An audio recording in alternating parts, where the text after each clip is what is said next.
बंधु मैंने आज कार्यक्रम को आपण मानक स्वागत। आपणकर जदि मीन राशि होता है तो आज भिडटी आपण मानक बहुत गुरुत्वपूर्ण अटे। से आपण मैंने भिडटी को स्किप न करी थरे मात्र शेष पर्यंत निश्चय देखंतु। मीन राशि व्यक्ति विशेष मानकर जीवन मकर संक्रांति परठारु संपूर्ण रूप से बदलिबाकु जाउछि। कारण ग्रह नक्षत्र मानकर चलन रे एक बहुत बड़ परिवर्तन हेबाकु जाउछि, जहाद्वारा एमानंक जीवन रे चलीथिबा समस्त दुख कष्ट एवं समस्यार अंत हेबाकु जाउछि एवं पुणी थरे एमानंकर जीवन को खुशी फेरिबाकु जाउछि। बंधु माने बुध शुक्र एवं सूर्यंकर राशि परिवर्तन हेबाकु जाउछि, जहा फଳରେ आपणक जीवन रे मध्य एक बहुत बड़ परिवर्तन हेबाकु जाउछि। आपणक जीवन रे चलीथिबा समस्त दुख कष्टर अंत हेबाकु जाउछि। मकर संक्रांति परठारु पुनर्बार आपणक जीवन रे खुशी फेरिबाकु जाउछि। तेबे आसंतु जानिबा मकर संक्रांति परठारु आपणक जीवन रे केउ सब बड़ परिवर्तन हेबाकु जाउछि। तेबे एहा पूर्वरु जदि आपणकर मीन राशि होइताय तेबे भिडियोटी को लाइक करी चैनल टी को सब्सक्राइब करि दियंतु एवं कमेंट बॉक्स रे भक्ति एवं श्रद्धार सहित जय श्री जगन्नाथ निश्चय लिखंतु। बंधु माने पूर्वरु आपणकर स्वास्थ्य खराब रहुथिला, धन जनित समस्या देखा देउथिला। आपण ऋण नेइथिले किंतु ऋण सुझी पारु नथिले। ऋणर भार आपणक उपरे बढ़ी जाइथिला। गृह परिवार रे खुशीर वातावरण नथिला। शिक्षा क्षेत्र रे मध्य अनेक प्रकारर समस्या देखा देउथिला। आपणकर अनेसेसरी खर्च हेउथिला। समाज रे आपणकर मान सम्मान नथिला। आपणको चाकरी प्राप्ति होई पारु नथिला। संतान संतति को नै मध्य आपण चिंतित रहुथिले। आपणकर व्यापार वाणिज्य रे लॉस हेउथिला एवं आपणकर प्रेम जीवन रे मध्य समस्या देखा देउथिला। तेबे एभली जहा भी समस्या आपणको जीवन रे चालुथिला ताहा एबे दूर हेबाको जाउअछि। आपणको जीवन रे एही मकर संक्रांति ठारू पुणी थरे खुशी फेरिबाको जाउअछि। आपणको जीवन रे नूतन सूर्योदय हेबाको जाउछि। बंधु माने बुधंकर राशि परिवर्तन हेउछि, जे कि आपणकर दशम भाव को आपणकर कर्म भाव को चलन करूछंती, जहार अर्थ हेउछि मकर संक्रांति परे आपण निजर कर्म क्षेत्र रे बहुत अधिक उन्नति करिवे। आकस्मिक भावरे आपणकर कर्म क्षेत्र रे आपणको प्रमोशन मिलिबार योग बनुछि। आपण जदि चाकरी खोजुछंती आपणको निज योग्यता अनुसार चाकरी मिलिबारु नाही तो मकर संक्रांति परे आपणको चाकरी मिलिबार मध्य बहुत अधिक संभावना रहुछि। तो चाकरी पाए आपण निजर चेष्टा जारी रखिबा उचित। कोनोसी एमएमसी कंपनी रो आपणको जॉब ऑफर मध्य आसी पारे। कर्म क्षेत्र रे ऊपर ऑफिसरंकर सपोर्ट आपणको प्राप्ति हेबो। आपण प्रत्येक कार्य को बहुत भल भाबरे करि पारिबे एवं आपणकर कर्म क्षेत्र रे आपण उन्नति मध्य करिवे। सरकारी क्षेत्र रे आपणको विशेष लाभ प्राप्ति हेबो। बुध एठारे रही आपणकर चतुर्थ भाव को देखुछंती, तो एही मकर संक्रांति परे आपण गाड़ी मोटर जमी जमा प्रॉपर्टी इत्यादि किणाकिणी करि पारंती किबा आपण नूतन गृह निर्माण करि पारंती किबा एसबु पई आपण मन बळाई पारंती। आपणको समस्त प्रकारर भौतिक सुख प्राप्ति हेबो। एहा सहित आपणको आपणकर मांकर सुख मध्य प्राप्ति हेबो। आपणको मां जदि पूर्वरु कोनोसी टेंशन ने रहउतिले तो तांकर चिंता दूर हेबो एवं तांकर जदि स्वास्थ्य जनित कोनोसी समस्या थिला तेबे सेही समस्या मध्य दूर हेबो। आपणको चारि दिगरु धन प्राप्ति हेबो।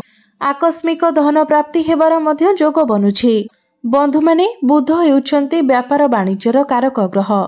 तो जो माने व्यापार वाणिज्य करुछंती मीन राशि व्यक्ति विशेष माने तो व्यापार वाणिज्य क्षेत्र रे आपणको बहुत अधिक लाभ मध्य प्राप्ति हेबो। आपण कोनोसी नूतन व्यापार मध्य आरंभ करि पारंती। व्यापार वाणिज्य क्षेत्र रे आपणकर ग्राहक बढ़ी पारंती। आपणकर डेली इनकम मध्य बढ़िबो। रोजगार करिवार नुआ नुआ अवसर आपणको प्राप्ति हेबो। धन रोजगार करिवार नूतन स्रोत मध्य आपणको मिलि जिवो। एही मकर संक्रांति परे आपण टंका किछि संचय मध्य करि पारिबे।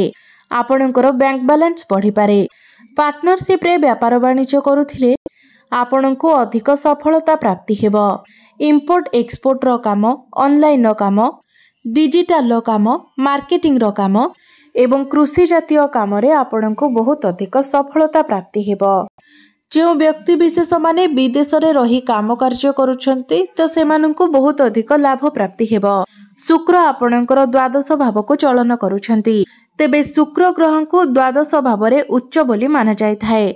तेबे विदेश में रही काम कार्य करुथिबा व्यक्ति मानकु अधिक लाभ एवं सफलता प्राप्ति हेबो।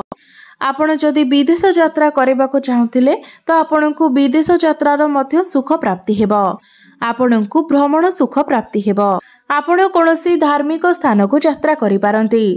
आपणकर मन धर्म आड़को अग्रसर होई पारे। बृहस्पति आपणकर तृतीय भाव में अछंती एवं तांकर सीधा सड़क दृष्टि आपणकर नवम भाव अर्थात आपणकर भाग्य भाव उपरे रहुछि, जार अर्थ हेउछि आपणको प्रत्येक क्षेत्र में आपणक भाग्यर साथ मिलिबो। आपणकर भाग्य बल रे आपण प्रत्येक कार्य रे सफलता लाभ करिवे। कम परिश्रम रे आपण अधिक सफलता प्राप्ति करिवे। मकर संक्रांति परे आपण कोनोसी बड़ कार्यर आरंभ करि पारंती, कोनोसी बड़ इन्वेस्टमेंट करि पारंती किंबा आपणक गृह रे शुभ मांगलिक कार्यर आयोजन मध्य होई पारे। शेयर मार्केट, स्टॉक मार्केट एवं ट्रेडिंग रे कार्य करुथिबा व्यक्ति मानकु आकस्मिक लाभ प्राप्ति हेबो। पितांकर साहाय्य एवं सहयोग आपणकु प्राप्ति हेबो, जहा फल रे आपण प्रत्येक क्षेत्र रे उन्नति करिवे। एही समय आपण कोनोसी छोट मोटो जगह को यात्रा करि पारंती। मंगल आपणकर पंचम भाव रे अछंती, जहा फल रे आपणकु आपणकर प्रेम जीवन रे सफलता प्राप्ति हेबो। मात्र आपणकु आपणको क्रोध उपरे नियंत्रण रक्षा करिपार अछि, नचेत आपणको पई ही आपणकर प्रेम जीवन रे समस्या देखा देबो। आपणकर प्रेम जीवन रे जदि पूर्वरु किछि भी समस्या थिला, आपणको मध्य रे मनांतर मतांतर थिला, तो से सब समस्या मध्य आपणकर दूर होई जिवो। आपणकर भल पाइबा विवाहर रूप मध्य नै पारे। शिक्षा क्षेत्र रे मध्य आपण बहुत अधिक उन्नति करिवे। शिक्षा क्षेत्र रे विद्यार्थी मानकु बहुत अधिक सफलता मिलिबो। आपण उच्च शिक्षा करिबा पई बाहर को जाई पारंती किबा आपण विदेश रे मध्य उच्च शिक्षा करिबा को जाई पारंती। कोनोसी नूतन स्थान रे आपण एडमिशन नै पारंती। प्रतियोगिता मूलक परीक्षा रे, कॉम्पिटिटिव एग्जाम रे एवं सरकारी एग्जाम रे निश्चित भाव रे आपणको सफलता मिलिबो। तो मकर संक्रांति परे जदि आपणकर किछि एग्जाम रहिछि तो सेथिरे आपण निश्चित भाव रे उत्तीर्ण हेबे। सूर्य आपणकर एकादश भाव रे थिबारु आपणको लाभ ही लाभ प्राप्ति हेबो। समाज रे आपणकर मान सम्मान बढ़िबो, प्रतिष्ठा बढ़िबो, आपणकर लोक संपर्क बढ़िबो। एही समय आपण बहुत लोकंक सहित मिलामिशा करि पारंती।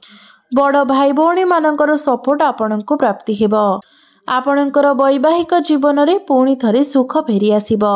जो दंपति माने संतानर कामना रखिथिले तो सेमानंकु संतान सुख मध्य प्राप्ति हेबो। आपणकर गृह परिवार रे हस खुशीर माहौल लागी रहिबो। आपणकर बाणी रे मधुरता आसीबो। आपण निजर बाणी द्वारा अन्य मानंकु निज आडको आकर्षित करि पारिबे। पारिवारिक सुख मध्य आपणंकु प्राप्ति हेबो।